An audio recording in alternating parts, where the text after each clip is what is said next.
With NewsHour live from the studios of WNYC in New York City. Well, New York will be the first US city to introduce congestion charges after its transport agency voted in favour of the tolls. Now, the scheme plans to come into effect on the 30th of June, but there are continuing court challenges. That includes a high-profile case from the neighbouring state of New Jersey that argues it will shoulder the environmental burden of the change while New York reaps the benefits.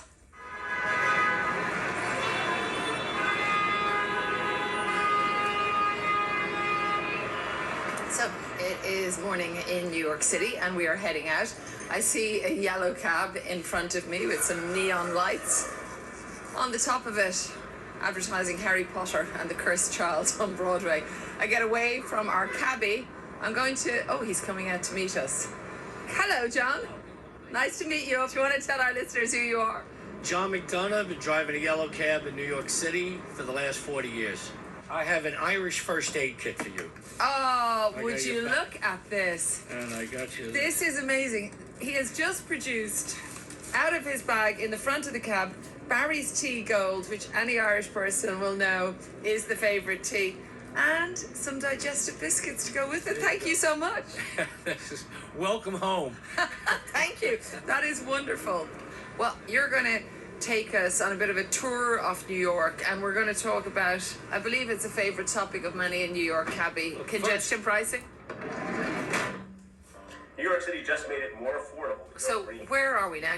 Give us a sense. It's Soho, and what I want to do is take you up to the West Village and over down maybe to the East Side to show you how horrific congestion pricing is going to be for people that have to drive in the city. Their claim is that there's going to be less congestion, which is impossible because we have on one side is a bike lane, on the other side is a bus lane, and then they have other lanes that are just blocked off, and then you'll have guys delivering. So no matter how few cars you have coming into Manhattan, they're going to be backed up.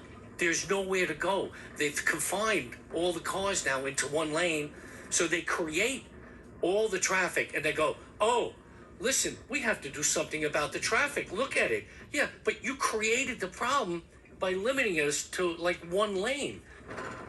Going along some cobblestone street now. Tell us where we are. We're in the West Village.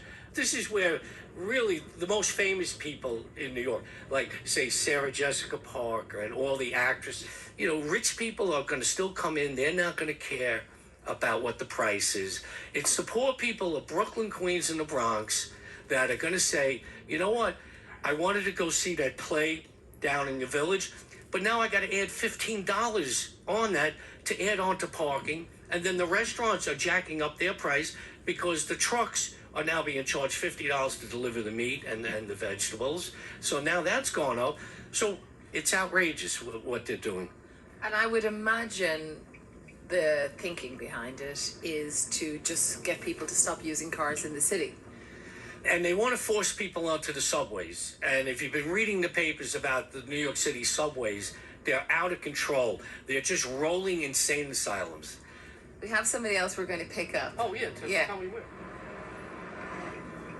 Yeah. Do you know that gentleman? Gridlock Sam? Oh, my God.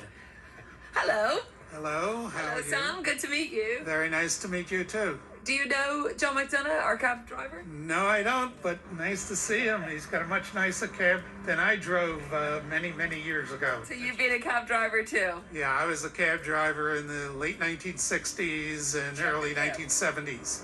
Oh, boy. We're going to reminisce, and we're going to also talk about the future of congestion pricing. Hop in, Sam. Hop in the back there, Okay. and we'll continue chatting. So John has been bringing me up to speed on what he says are some of the issues that are facing New York at the moment. And his pet peeve, is that fair to say, John? Oh, yes. Is congestion pricing. He's totally against it, thinks it's a disaster for the city. What say you? You know, congestion pricing is something I've been working on for over 50 years. John, I look very much at the data. My background's in science, physics. I was the traffic commissioner for New York City. The single biggest contributor to greenhouse gases to climate change are motor vehicles, and we need to reduce it. If New York does it, As Frank Sinatra would say, if you could do it here, you could do it anywhere. Sam, then how do you explain what's going to happen to the people in Jersey now? It is outrageous what the people in New Jersey are going to have to pay.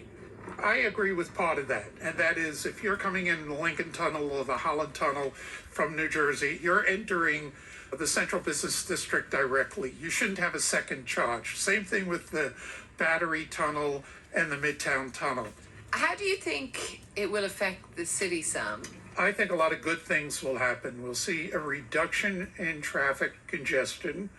We will also see $15 billion in contracts let for building something like the 2nd Avenue subway, which will relieve some of the congestion on the Upper East Side and even in Midtown Manhattan, and some other transit accessibility projects in all the boroughs.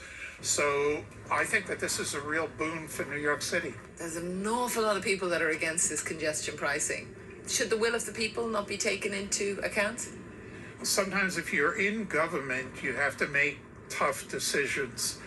And I think it's how you word the question. If you word the question only, would you like to pay more for something that you're doing now? How many people are going to say yes to that?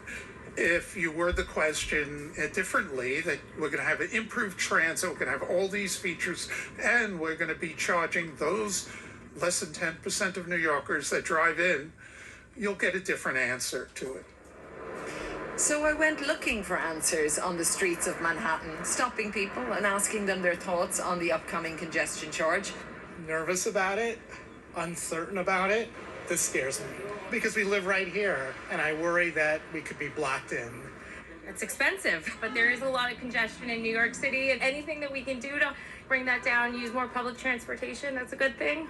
It doesn't affect myself, but it affects my children and everyone that comes to visit me. They're from the island and they work in the city, so every day it adds up.